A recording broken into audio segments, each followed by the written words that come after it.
Welcome to this Introduction to Pilates video. Today we will be running through the basics of Pilates.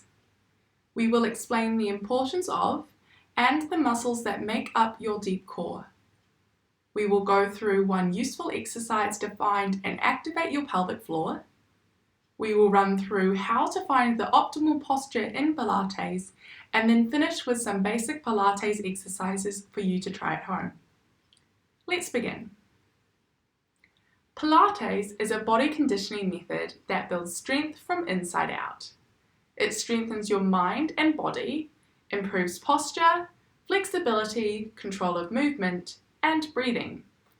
This in turn will improve sporting performance, reduce risk of injuries, and aid in relaxation.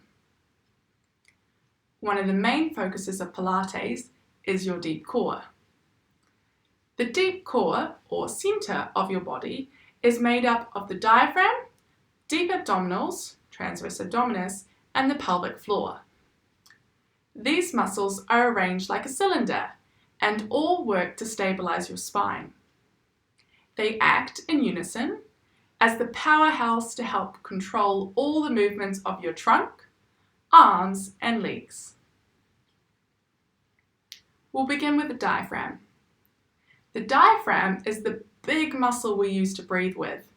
It forms the roof of the cylinder that makes up our core. It attaches to the back of the spine and helps to stabilize our spine. To use it properly, we need to stay relaxed through the shoulders, inner thighs, glutes, and breathe normally. We should breathe in 3D.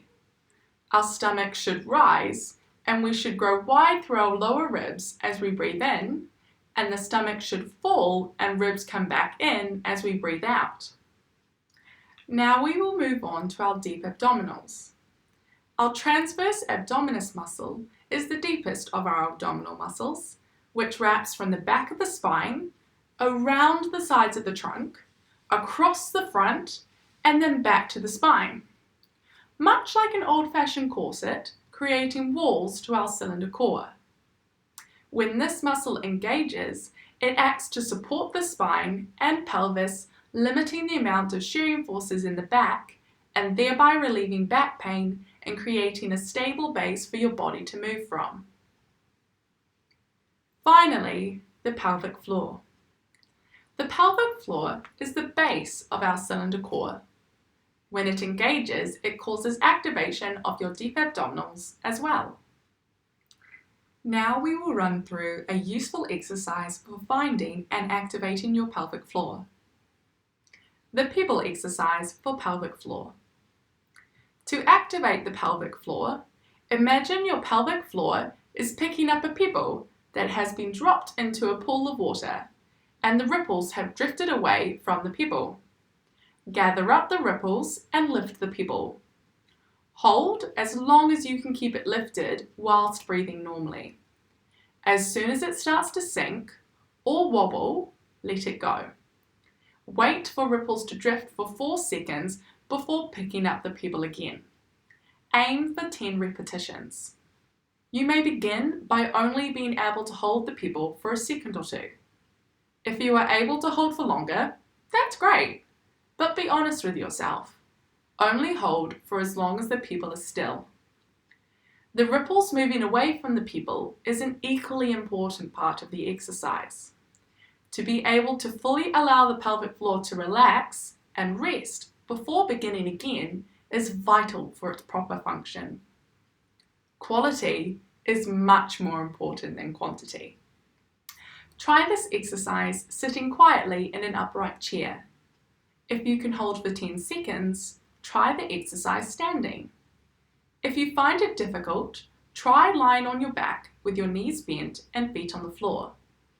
If you are struggling to be able to feel the lift of the pebble or pelvic floor, or if you have any problems with bladder or bowel leakage, or any feelings of heaviness or dragging, book in to see one of our physios for a more tailored advice.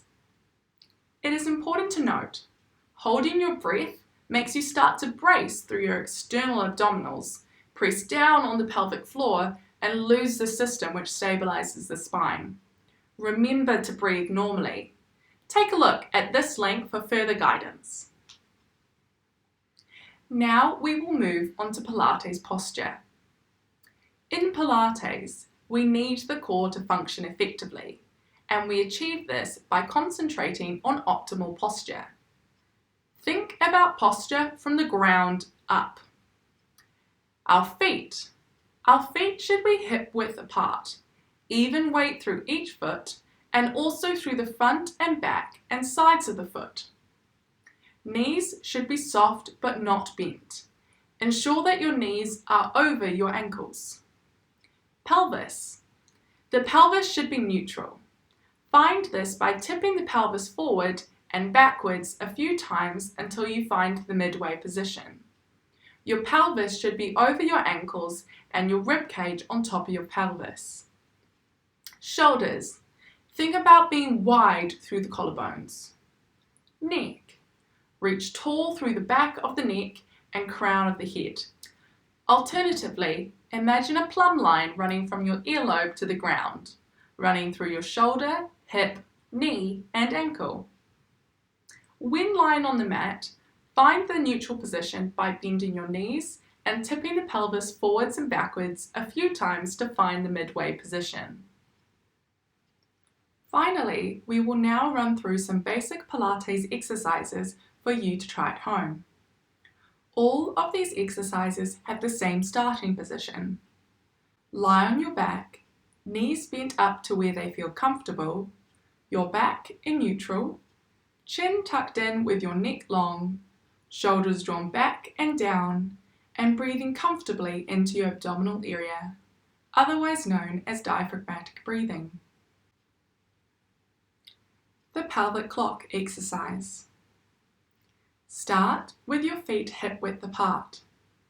Tip your tailbone up to the ceiling, pressing your spine flat into the mat. Tip your tailbone down to the floor, arching through your lower back. The bent knee fallouts exercise. Start with your feet together, hands on your hips. Lower one bent knee out to the side as far as you're able to. Don't allow any pelvic movement. Bring that knee back to the center and repeat to the other side. The single leg lift exercise. Start with your feet in line with your hips.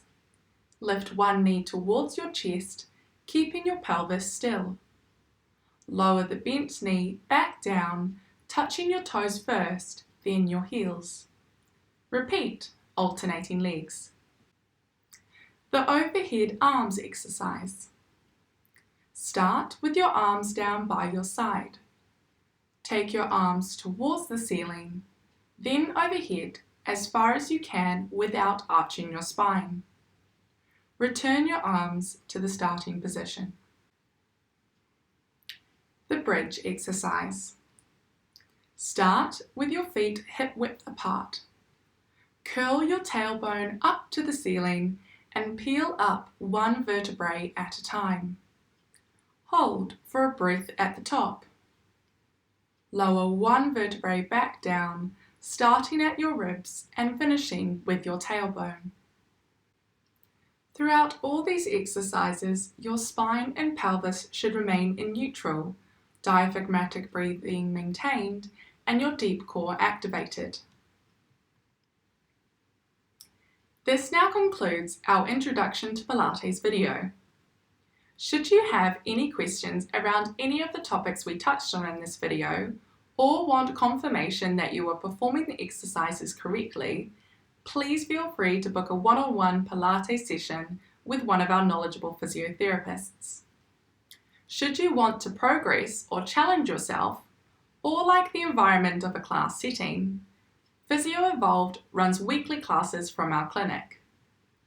These classes, run by physiotherapists, will help you to achieve your goals, whether they be to strengthen your core, improve your balance, help rehab injuries, or something more personalised.